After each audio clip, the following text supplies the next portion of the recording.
Chapter 6. Ketergantungan. Ichigo menyadarinya. Cahaya oranye yang masuk melalui tirai telah mereda, dan jarum jam di jam dinding benar-benar menunjuk ke waktu malam.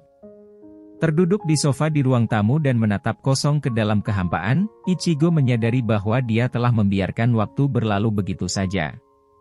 Dalam benaknya, ia membayangkan Luna saat dia pergi. Bayangan punggung Luna saat meninggalkan rumah dengan cepat dan diam-diam, berusaha untuk tidak menjatuhkan air mata yang menumpuk di sudut matanya yang sipit, kembali muncul di pikiran Ichigo. Ia merasakan rasa khawatir yang belum pernah ia rasakan sebelumnya. Seiring berjalannya waktu, sepertinya dia bisa perlahan mendapatkan kembali ketenangannya dan secara akurat menilai situasi saat ini.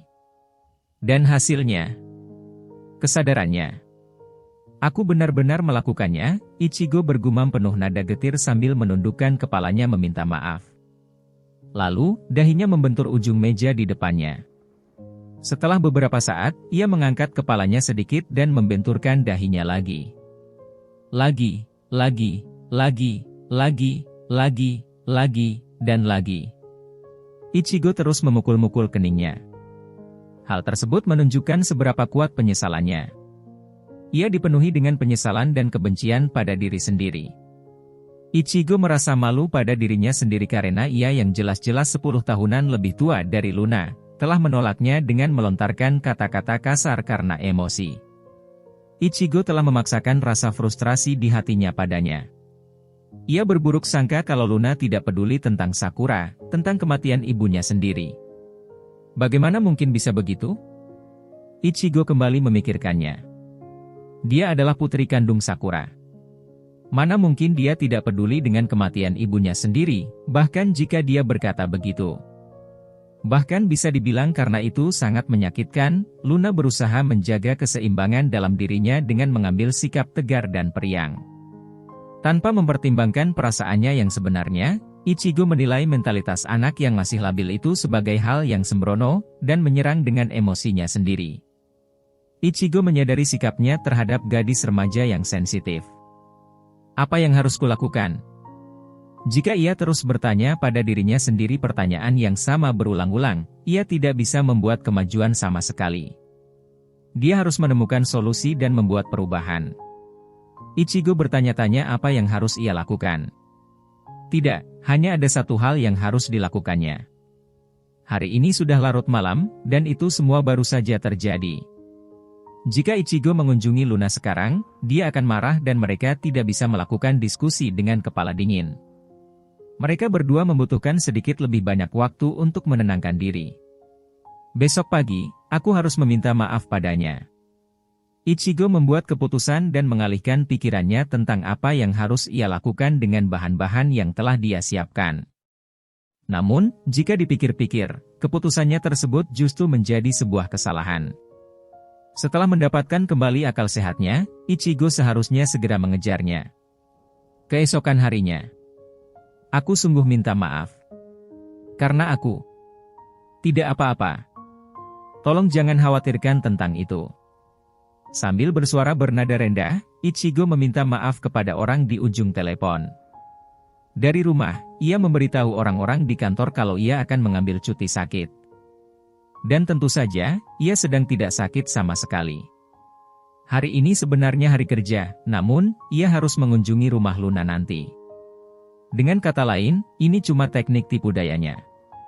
Untuk saat ini, saya akan memasukkannya sebagai setengah hari cuti dalam jadwal. Jika terlalu sulit bagi Anda untuk datang bekerja di siang hari, saya akan memperlakukannya sebagai cuti seharian penuh. Orang di ujung telepon adalah Wakana, asistennya. Ichigo meminta maaf karena dia mengambil tanggung jawab sebagai manajer pengganti di toko karena dia tidak bisa muncul di tempat kerja. Aku minta maaf karena membiarkanmu bertanggung jawab atas banyak hal. Jangan khawatir. Pekerjaan utama untuk minggu ini sebagian besar telah diselesaikan oleh manajer. Dengan nada suara yang sopan, Wakana berkata kepada Ichigo seolah-olah dia mengkhawatirkannya. Musim sibuk baru saja selesai sampai beberapa hari yang lalu, jadi hal ini tidak bisa dihindari. Mohon luangkan waktu Anda untuk beristirahat. Jika Jika itu tidak terlalu merepotkan buat Anda, saya bisa membawakan sesuatu untuk dimakan setelah waktu toko tutup. Tidak perlu. Aku tidak bisa membuatmu melakukannya sampai sejauh itu. Ketika Ichigo buru-buru menolak, Wakana berkata, "Begitu ya," terdengar sedikit kecewa di belakang gagang telepon. Setelah menyelesaikan laporannya dan menutup telepon, Ichigo merosot ke sofa dan menghela napas panjang. Aku sampai berbohong dan bolos kerja. Mengingat kata-kata penuh perhatian yang dikatakan Wakana kepadanya, hati Ichigo terasa sakit. Namun, meski dipenuhi dengan penyesalan, ia tidak punya pilihan lain sekarang karena ia sudah memutuskan hal itu. Karena Ichigo tidak punya pilihan, ia harus menyelesaikan tujuan awalnya. Jika aku bisa bertemu dengannya tanpa hambatan dan menyelesaikan masalahku, aku akan datang bekerja siang ini setelah urusan ini selesai. Dengan pemikiran begitu, Ichigo meninggalkan apartemen perusahaan dan pergi ke apartemen Luna. Beberapa puluh menit kemudian, ia akhirnya tiba. Sebuah gedung apartemen yang cukup bagus dengan sistem kunci otomatis, di mana Luna tinggal sendirian. Itu adalah tempat yang sudah Ichigo kunjungi berkali-kali sebelumnya. Ayo temui dia. Ichigo melewati pintu otomatis ke dalam gedung dan berdiri di depan panel layar sentuh yang terletak di depan pintu masuk. Pada panel tersebut terdapat angka dari 0 sampai 9 yang berjajar seperti kalkulator, dan dengan menekan nomor ruangan, lonceng ruangan yang diinginkan akan berbunyi. Jika penghuninya ada di dalam rumah, ia dapat berbicara melalui mikrofon. Ichigo menarik napas dalam-dalam dan menenangkan detak jantungnya. Kemudian, setelah mengambil keputusan, dia memasuki nomor kamar Luna dan menekan tombol panggil. Suara lonceng kecil terdengar dari speaker dengan pesan, memanggil. Namun, usai menunggu selama beberapa puluh detik, tidak ada jawaban darinya.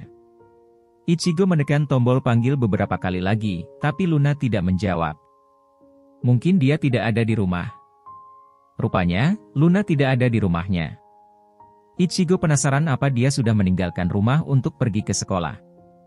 Sejauh yang Ichigo ingat dari pagi ketika ia menghabiskan malam di rumahnya sebelumnya, pada waktu segini, Luna seharusnya masih di rumah saat ini. Apa boleh buat? Terlalu membuang-buang waktu kalau terus berkutat di sini. Aku harus pergi mengunjungi sekolah Luna. Begitu meninggalkan apartemen, Ichigo memutuskan untuk menuju sekolah SMA Luna. Ia bisa mengetahui Luna dari sekolah SMA mana berdasarkan seragamnya yang terkenal dan fakta bahwa dia memberitahu semua orang di kantor ketika dia memperkenalkan dirinya pada hari dia mengirimkan kotak makan siang ke tokonya. SMA khusus perempuan Himasuhara. Alamatnya juga bisa ditemukan dengan memasukkan nama lokasi ke dalam sistem navigasi mobil. Jika Ichigo bisa mengemudi dan maju tepat waktu, dia akan bisa tiba di sekolah tepat sebelum jam pelajaran dimulai. Oleh karena itu, Ichigo masuk ke mobil lagi dan menghabiskan beberapa puluh menit perjalanan ke SMA Himasuhara. Akhirnya sampai. Gedung sekolahnya terlihat bonafit dan penuh sejarah. Segerombolan siswi yang mengenakan seragam yang sama dengan Luna berjalan menuju gerbang sekolah yang terbuat dari bata. Mereka semua tampak seperti Ojo Sama yang tumbuh di lingkungan yang baik dan mereka semua memiliki suasana kesopanan tentang mereka. Pemandangan beberapa gadis seperti itu pergi ke sekolah, berbicara secara harmonis satu sama lain, adalah pemandangan yang indah bagi Ichigo. Udara dipenuhi dengan cahaya, dan aroma wangi sepertinya menghembus di udara. Sekarang bukan waktunya memikirkan hal-hal yang tidak penting. Ichigo menghentikan mobilnya di pinggir jalan, sedikit sebelum pintu masuk SMA, dan menurunkan kaca jendela. Ia kemudian mulai dengan hati-hati mencari Luna di antara siswa yang lewat di depannya. Paras cantiknya pasti akan membuatnya menonjol di keramaian ini. Jika Ichigo terus mengawasinya, ia seharusnya mudah ditemukan. Namun, jika ada seorang pria dewasa, yang bukan orang tua siswa, memarkir mobilnya di depan gerbang dan mengawasi sekelompok siswa dalam perjalanan ke sekolah, itu mungkin tampak mencurigakan. Tidak, itu pasti akan mencurigakan. Bahkan sekarang, Ichigo mulai merasa khawatir. Di depan gerbang sekolah batu bata, ada penjaga yang tampak seperti iblis yang tidak menunjukkan reaksi tertentu. seolah-olah ia belum memperhatikan Ichigo atau mungkin ia masih mengamatinya. Aku harus berhati-hati agar tidak ketahuan. Sekedar jaga-jaga, Ichigo keluar dari mobil dan mulai bertingkah seolah-olah dia sedang bertemu dengan seseorang. Ia bergegas berkeliling seolah mencari seseorang dan melihat layar ponsel yang dia keluarkan dari sakunya. Ini seharusnya mengelabuinya sedikit. Saat itulah terjadi. Aku tidak melihat Hoshigami-san di bus hari ini. Tiba-tiba, suara seperti itu terdengar di telinga Ichigo.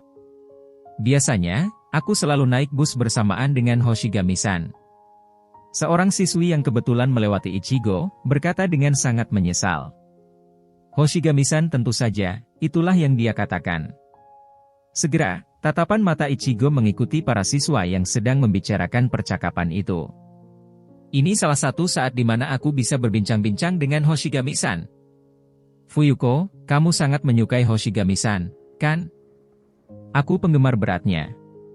Salah satu gadis SMA sedang membicarakan Luna dengan antusias. Teman-teman sekelas di sekitarnya tampak saling menertawakan seolah-olah itu adalah sesuatu yang biasa. Ichigo penasaran dengan percakapan itu dan secara alami mengikuti gadis-gadis itu. Hoshigami-san kemungkinan besar, Ichigo yakin dia mengacu pada Luna. Fuyuko, gadis SMA yang dimaksud, adalah seorang gadis dengan rambut dikepang yang agak kecoklatan. Dia sepertinya cukup mengagumi Luna, dan Ichigo bisa merasakannya di setiap kata yang dia ucapkan. Tidak, lebih penting dari itu. Tidak di bus pada waktu biasanya? Luna belum datang ke sekolah? Ichigo mengerutkan alisnya dan menyentuh ujung dagunya seolah sedang berpikir. Kemudian, Ichigo menyadari. Gadis-gadis yang secara tidak sadar dia ikuti, berhenti di jalur mereka dan kembali menatapnya. Mereka pasti memperhatikan Ichigo yang mendengarkan percakapan mereka. Gadis-gadis itu menatapnya seolah-olah dia adalah seseorang yang mencurigakan. Gawat. Mereka benar-benar curiga. Setelah bertemu dengan tatapan gadis-gadis itu, ada jeda yang tidak nyaman. Ichigo tahu bahwa kewaspadaan para gadis hanya akan terus tumbuh jika dia tetap diam.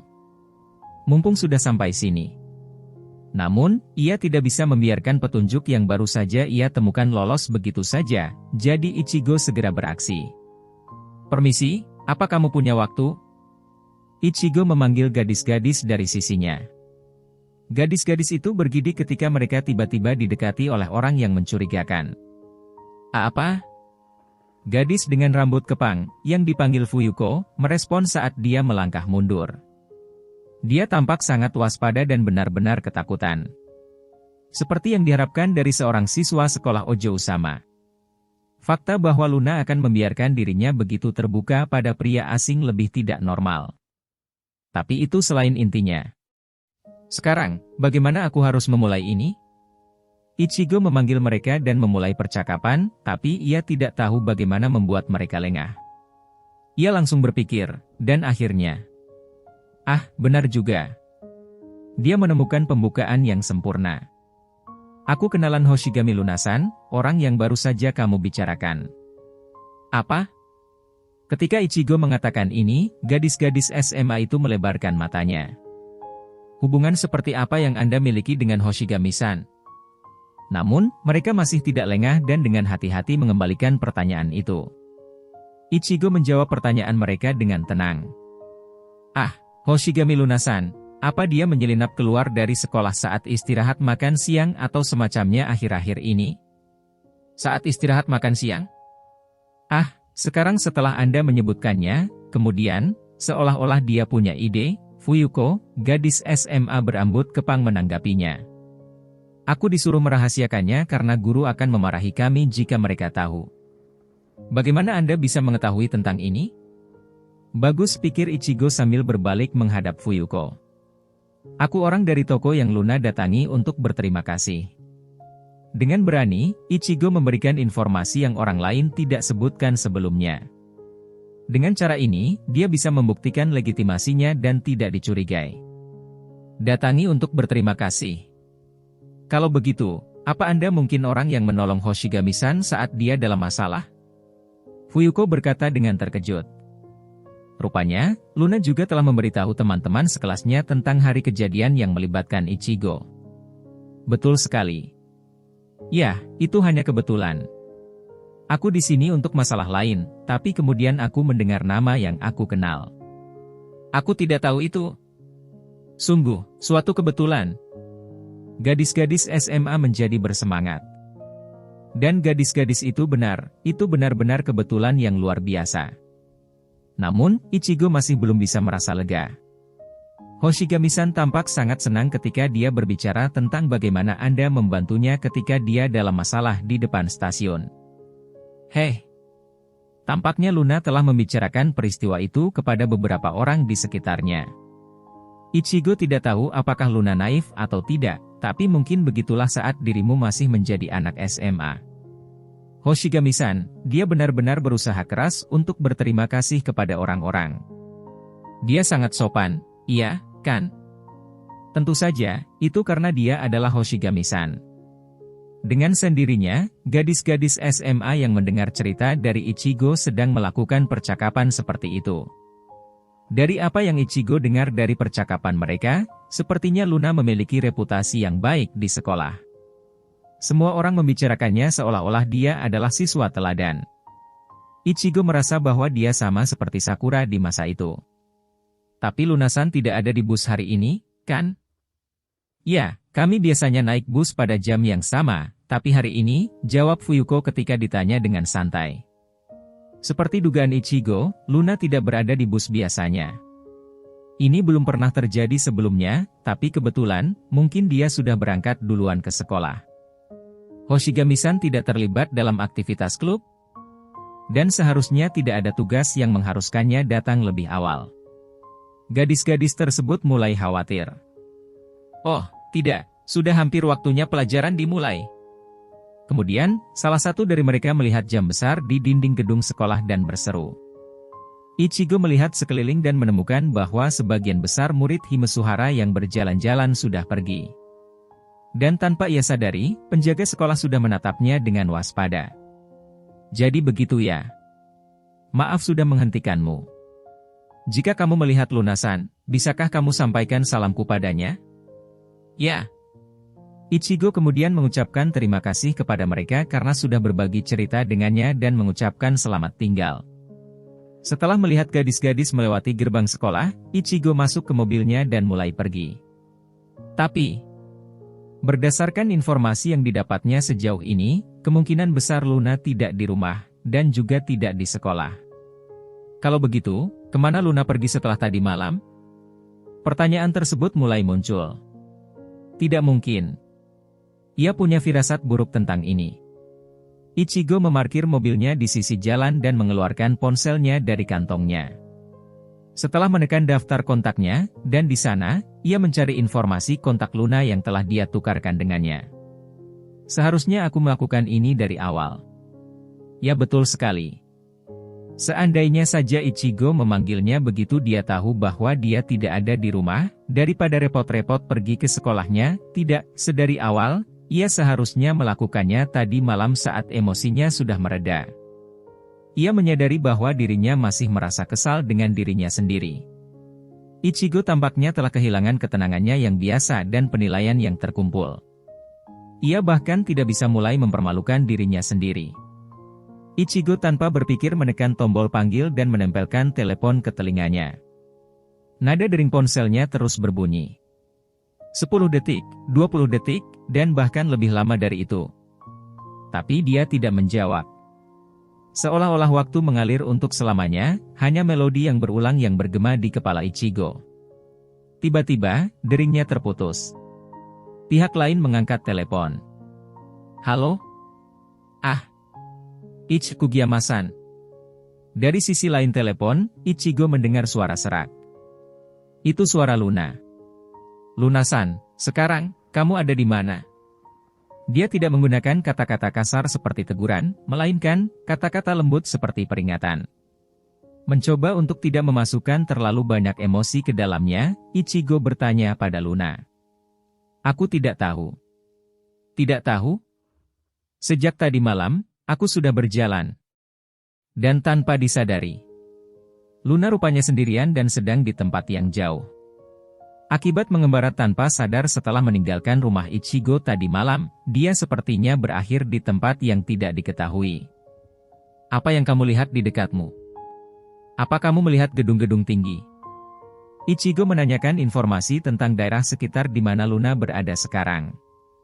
Dia memintanya untuk menemukan bangunan atau tanda terdekat dengan nama, dan kemudian mencarinya. Ichigo menggunakan fungsi peta di ponselnya untuk mengidentifikasi lokasi. Aku sedang dalam perjalanan. Untuk saat ini, jangan pergi kemana-mana dulu. Tapi itu... Sebelum dia bisa mengatakan apa-apa lagi, Ichigo sudah mengemudikan mobilnya. Sungguh. Ia seharusnya melakukan ini lebih cepat. Apa yang aku takutkan? Ichigo mengemudikan mobil di bawah batas kecepatan yang diperbolehkan dan menuju tempat yang ditunjukkan oleh fungsi navigasi di ponselnya. Dan ternyata tempatnya lumayan jauh. Sekali lagi, dia memikirkan lokasi Luna saat ini dan lokasi di mana dia secara tentatif menetapkan tujuan yang sangat berjauhan. Seberapa jauh dia berjalan sejak tadi malam? Gigi belakangnya terkatup dan rasa sakit yang tumpul merembes ke rahangnya. Semakin ia memikirkannya, semakin sering pula pikirannya berbisik dan kata-kata itu menjadi semakin keras. Tentu saja, itu sama sekali bukan perasaan kesal terhadap Luna. Tapi melainkan kemarahan terhadap dirinya sendiri. Ichigo bertanya-tanya mengapa dia bertindak tidak seperti biasanya tadi malam.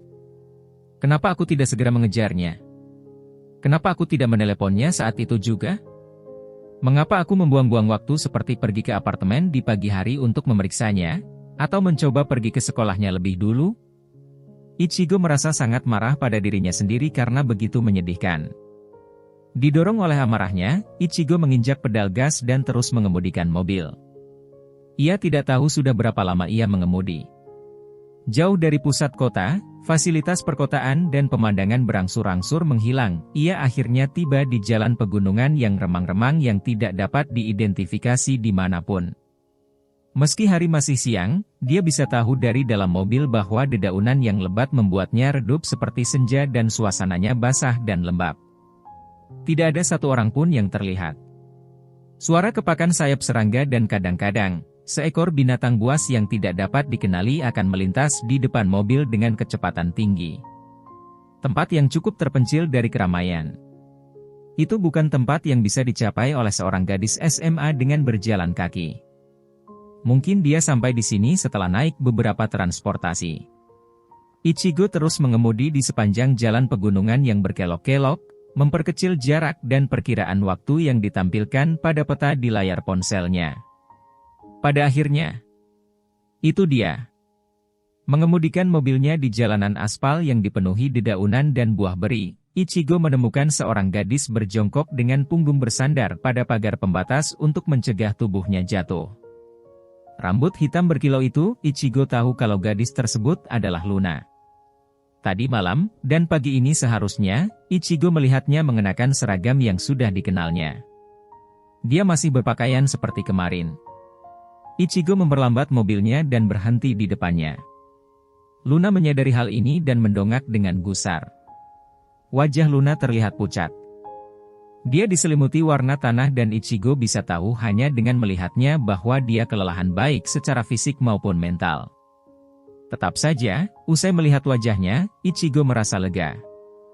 Entah bagaimana, Luna berhasil melindungi dirinya sendiri. Kugiyama-san. Saat memarkir mobil dan keluar dari kursi pengemudi, Luna memanggilnya dengan wajah menangis. Dia memanggilnya dengan nama belakangnya, bukan dengan nama panggilannya yang biasa. Dari situ, Ichigo bisa merasakan jarak di hati mereka, atau lebih tepatnya, dinding di antara mereka.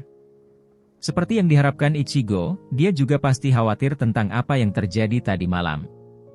Aku khawatir. Ichigo berkata kepada Luna saat ia memilih kata-katanya dengan hati-hati. Kenapa kamu bisa berakhir di tempat ini?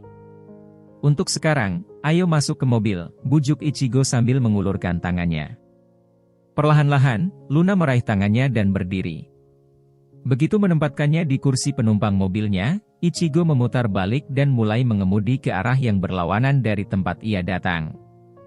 Ada keheningan berat di dalam mobil. Wajar saja. Cuma ada mereka berdua di dalam mobil. Sama halnya di jalanan di sini, hampir tidak ada satu orang pun yang terlihat. Hanya ada mereka berdua ke ruang pribadi mereka sendiri untuk berbagi hubungan rahasia ini. Bagaimana kamu bisa sampai di sini? Setelah beberapa saat, Ichigo memulai percakapan. Aku tidak tahu, aku tidak ingat sama sekali. Luna menjawab dengan pelan. Suaranya begitu sunyi sehingga Ichigo harus menajamkan telinganya untuk mendengarnya. Ichigo bisa melihat betapa terpukul perasaannya. Tadi malam, aku naik kereta, dan hal berikutnya yang aku tahu, aku berada di kereta terakhir. Apa ingatannya masih samar-samar? Ichigo bertanya-tanya apakah kejutan itu terlalu berat untuknya. Setelah aku keluar dari stasiun, aku tidak tahu jalan, dan tidak ada bus yang berjalan, jadi aku hanya berjalan ke arah rumahku. Kisah itu membuat punggung Ichigo merinding. Mau tak mau ia membuka mulutnya untuk bertanya. Apa kamu berjalan sepanjang jalan setelah keluar dari stasiun? Bagaimana jika ada sesuatu yang terjadi padamu? Sebagai tanggapan, Luna hanya terdiam. Sikap ceria dan riangnya yang biasa terhadap Ichigo telah hilang. Ternyata, pikirannya masih belum stabil. Tidak ada gunanya memarahinya dalam keadaan seperti itu, dan sejak awal, Ichigo tidak dalam posisi untuk menegurnya. Oh. Kemudian, dari sudut matanya, Ichigo melihat sebuah mesin penjual minuman otomatis di sisi jalan. Waktu yang tepat, pikirnya sambil menghentikan laju mobil. Aku akan segera kembali. Hah? Ichigo turun dari mobil dan membeli kafe au light panas dari mesin penjual minuman otomatis.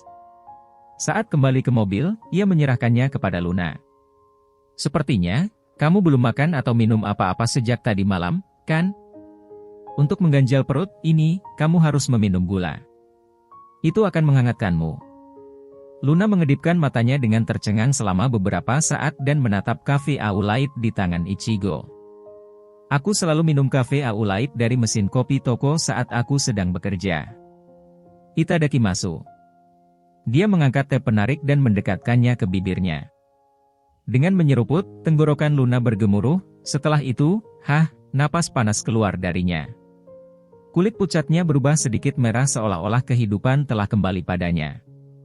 Terima kasih banyak. Dia sepertinya sudah sedikit tenang. Bagus, ayo pulang sekarang, ucap Ichigo untuk mengalihkan suasana saat ia melihat sedikit perubahan Luna. Sebenarnya, masalahnya tidak berubah sedikit pun. Itu hanya masalah suasana hati. Kamu harus melaporkan alasan ketidakhadiranmu dan menjelaskannya ke sekolah. Lebih penting lagi, teman sekelasmu mengkhawatirkanmu. Mengemudi di jalan pegunungan yang berliku membutuhkan perhatian terus-menerus ke jalan di depan. Itu sebabnya Ichigo tidak bisa melihat ke arah Luna. Ya, wajar saja untuk tidak melihat ke samping bahkan selama mengemudi normal. Tapi bagaimanapun, tanpa melihat ke belakang pada Luna yang bereaksi dengan terkejut, Ichigo terus melihat ke depan dan berbicara. Pagi ini, aku pergi ke rumahmu untuk mencarimu, tetapi kamu tidak ada di sana. Setelah itu, aku pergi ke sekolahmu. Di sana, aku bertemu dengan beberapa teman sekelasmu dan berbicara dengan mereka. Sepertinya kamu punya banyak pengagum. Kamu sangat disukai. Ketika Ichigo memujinya, Luna menundukkan kepalanya.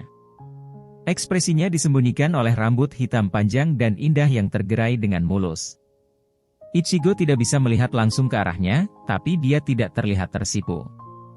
Aku tahu ini hanya penyakit sementara, tapi aku pikir kamu harus menelepon sekolah dan memberitahu mereka bahwa kamu tidak enak badan. Jangan khawatir dan yakinlah, aku menggunakan alasan yang sama untuk menemukanmu hari ini. Apa yang begitu meyakinkan tentang itu? Ichigo berkata pada dirinya sendiri, bingung dengan pernyataannya sendiri. Kemudian, apa kamu sudah mencariku selama ini? Suara bergumam keluar dari mulut Luna. Maafkan aku. Suaranya bergetar dan Ichigo bisa melihat air mata jatuh dari sudut mata Luna. Kamu tidak perlu meminta maaf, sejak awal, ini adalah salahku. Kemarin, aku sudah berbicara kasar padamu. Tidak, ini bukan salahmu, Kugiyama-san. Tanpa memikirkan kegiamasan, aku terus melakukan hal-hal egois. Aku hanya mendapatkan apa yang pantas kudapatkan. Kugiamasan, ucapnya dan berhenti sejenak. Lalu, selama ini, rasanya sangat menyakitkan. Apa? Aku bukan murid teladan. Aku hanya berpura-pura jadi murid teladan. Sebenarnya, aku selalu ingin seseorang memanjakan aku. Luna mulai berbicara. Dia mengakui sifat aslinya. Perasaannya meluap dan dia tidak bisa berhenti. Setelah kehilangan ayah, ibu tidak menerima hak waris atau semacamnya. Semua itu diberikan kepada keluarga ayah dan para eksekutif di perusahaan. Ibu hanya mewarisi sebagian dari harta yang dia butuhkan untuk membesarkanku, dan kemudian dia membesarkanku sendiri. Setelah kematian ibu, keluarga ibu menjadi waliku. Rumah keluarga ibu dengan kata lain, tempat kelahiran Sakura. Rumah tempat bisnis keluarganya dijalankan, yang menyebabkan pernikahan politik Sakura. Ichigo tidak tahu detailnya, tetapi ia yakin kalau mereka menjalankan bisnis memproduksi, memproses, dan mendistribusikan buah-buahan dan produk pertanian lainnya. Di masa lalu, penjualan berjalan dengan baik, jadi mereka memutuskan untuk memperluas bisnis mereka dan menghabiskan banyak uang untuk periklanan. Namun, rencana tersebut gagal dan keluarga tersebut berakhir dengan banyak hutang. Kakek dari pihak ibu, nenek, dan kerabat ibuku bukanlah orang jahat. Tapi aku melihat ibu mengalami beberapa perselisihan tentang fakta bahwa dia hanya mewarisi sebagian dari harta ayah. Karena aku tidak ingin merepotkan keluarga ibu, dan supaya aku tidak merasa malu dengan ibu yang sudah bekerja sangat keras demi aku. Aku memutuskan untuk juga berusaha keras dan berperan sebagai murid teladan. Tapi, itu bukan beban yang bisa dia pikul sendiri. Itu sebabnya ayah dan ibu pergi meninggalkanku, dan aku tidak punya siapa-siapa untuk membuatku terbuka, aku merasa sangat sendirian. Tapi kemudian, suatu hari, aku bertemu Kugiamasan. Anak laki-laki yang ibuku ceritakan padaku dalam ingatan masa kecilnya. Aku tertarik pada Kugiamasan yang telah menjadi pria ideal bagiku, dan aku mencari tempat menyendiri dalam dirinya. Sejujurnya, aku bahkan tidak tahu apa yang aku lakukan, Luna terisak saat dia dengan hati-hati menyeka matanya dengan ujung jarinya. Aku sudah mengatakan dan melakukan begitu banyak hal egois sehingga aku hanya membuat masalah bagi Kugiamasan. Aku benar-benar minta maaf. Ichigo menghentikan laju mobilnya. Ia menepi ke sisi jalan dan kali ini, ia menatap langsung ke arah Luna yang meminta maaf dengan air mata di matanya. Kugiama-san. Jadi begitu rupanya. Bahkan dalam penampilan Luna yang terlihat rapuh, Ichigo juga bisa melihat bayangan Sakura. Aku juga punya sesuatu untuk kuakui padamu. Luna memberitahu Ichigo bagaimana perasaannya yang sebenarnya. Kemudian, sekarang gilirannya untuk angkat bicara. Aku dulu mencintai ibumu, Sakura. Dia adalah cinta pertamaku. Itu fakta yang tidak bisa dibantah. Ketika aku masih kecil, yang bisa aku pikirkan hanyalah dia dan apa yang bisa aku lakukan untuk membuatnya bahagia. Hanya itu yang bisa kupikirkan, bahkan setelah dia menghilang dari hidupku dan menikah. Mungkin karena dari cara kami berpisah, tapi keberadaan Sakura masih sangat membekas dalam diriku sejak lama. Saat itu, aku bertemu denganmu. Seorang gadis yang terlihat persis seperti dia, dan mau tak mau aku jadi melihat bayangan Sakura di dalam dirimu. Luna terus mendengarkan kata-kata Ichigo dalam diam. Ichigo mungkin mengatakan hal-hal buruk padanya. Tetap saja, ia merasa bersyukur pada Luna karena tidak mengatakan apa-apa dan karena mencoba menerima apa yang ia coba katakan. Aku sudah memikirkannya sedari dulu. Aku pikir Sakura memiliki semacam penderitaan yang tidak bisa dia ceritakan kepadaku atau siapapun. Sama seperti yang kamu rasakan sekarang. Itu adalah kisah tentang bagaimana orang tuanya mengenal satu sama lain. Sesuatu seperti ini, mungkin kurang perhatian, tapi Ichigo merasa bahwa dia tidak bisa membicarakannya kecuali di sini dan sekarang tidak. Ia tahu pada akhirnya ia harus membicarakannya. Aku melihat bayangan Sakura di dalam dirimu. Dan waktu yang kuhabiskan bersamamu, di satu sisi aku membencinya, tapi ada juga bagian dari diriku yang menginginkannya. Itu sebabnya aku tidak bisa meninggalkanmu sendirian dan mencarimu sampai ke sini. Ichigo terus melanjutkan. Aku juga tertarik padamu. Itu fakta yang tak terbantahkan. Jika kamu menikmati menghabiskan waktu bersamaku, dan merasa terbebas dari penderitaanmu bila saat bersamaku, maka hal itu menjadi kebahagiaan terbesar bagiku. Ichigo mengerti. Ia memahami apa yang selama ini ia takutkan. Dalam hatinya, ia masih menerima kenyataan bahwa ia berhubungan dengan Luna dan merasa sulit untuk melepaskannya. Mendengar pengakuan Ichigo, tatapan mata Luna melebar dan tak mampu berkata-kata. Tapi akhirnya, dia bisa mencerna kata-kata Ichigo dalam pikirannya sendiri. Di kedalaman matanya yang lembab, cahaya redup muncul. Seolah berusaha mati-matian untuk menekan perasaan yang menggenang dalam dirinya, dia memeluk dadanya sendiri. Tapi tetap saja. Ichigo menyela Luna yang akan berbicara, dan melanjutkan. Kita harus memisahkan idealisme dari kenyataan. Itu sebabnya, semuanya akan baik-baik saja. Jika ia memasrahkan tubuh dan pikirannya, hal yang menunggunya di depan hanyalah keputusasaan dan kehancuran. Itulah sifat hubungan antara Ichigo dan Luna. Ya, Ichigo sendiri sangat menyadari itu. Ia memahami itu. Ia merasa yakin. Itu sebabnya, ia harus mengatakannya. Ia tidak bisa melibatkan gadis ini. Seorang gadis muda, dalam keinginannya. Terlebih lagi, aku tertarik padamu, tapi itu karena aku melihat bayangan Sakura di dalam dirimu. Aku pikir itu tidak sopan kepadamu yang benar-benar menyukaiku. Karena itu, supaya menjelaskan status hubungan mereka. Itulah sebabnya, aku tidak bisa menjadi kekasih yang kamu inginkan. Mulai sekarang, dengan mengingat hal itu, mari kita menjalin hubungan yang baik dan sehat. Betul sekali. Ichigo merasa bahwa mereka seharusnya tidak memiliki hubungan ketergantungan seperti itu. Ichigo mulai menyalakan mobil yang diparkir, dan sekali lagi, mengemudi tanpa suara di jalan pegunungan yang remang-remang. Akhirnya, setelah keluar dari jalan pegunungan, mereka memasuki area pedesaan yang diterangi oleh sinar matahari. Suasana di dalam mobil terasa sunyi. Mereka tidak mengatakan sepatah kata pun, mereka tidak memiliki apa-apa lagi untuk dikatakan. Dengan Ichigo dan Luna yang di dalam, mobil terus melaju kencang, kembali ke kota tempat di mana mereka berdua tinggal.